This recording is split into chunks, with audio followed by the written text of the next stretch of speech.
নেতাজি সুভাষের খোঁজে, কবি বিশ্বনাথ দাস চৌধুরী।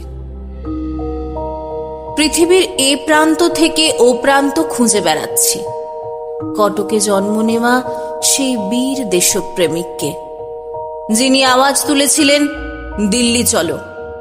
হ্যাঁ, আমি ভারত মাতার বীর সন্তান সুভাষের কথাই বলছি।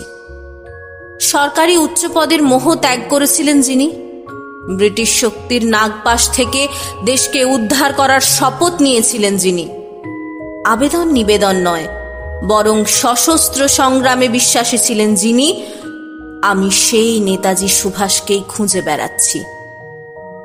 তোমরা আমায় রক্ত দাও, আমি তোমাদের স্বাধীনতা দেব।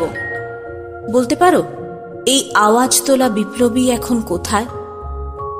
যিনি লিখেছিলেন তরুণের স্বপ্ন, যেখানে বাংলা ও বাঙালিকে তুলে ধরা হয়েছে, যার পরাক্রম ভাবিয়ে তুলেছিল ইংল্যান্ডের রাজশক্তিকে, যার বিচক্ষণতা টলিয়ে দিয়েছিল সাম্রাজ্যবাদীদের আত্মবিশ্বাস, যিনি দেশান্তরিত হয়েছিলেন ভারতবাসীকে মুক্তির স্বাদ এনে দেবেন বলে, আমি সেই সুভাষচন্দ্র বসুকেই খুঁজে বেড়াচ্ছি।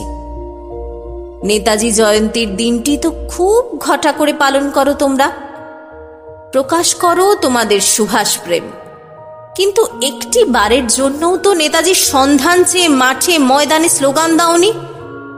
দেখতে পাচ্ছ না ভারত মাতার দু চোখ দিয়ে অবিরত অশ্রু ঝরছে? নেতাজিকে এনে দাও তার কোলে, সন্ধান দাও তার, বন্ধ করো তার অশ্রুপাত। শুনে রাখো, আমি নেতাজি সুভাষের সন্ধান পাবই, ব্যর্থ হতে দেব না আমার প্রচেষ্টা।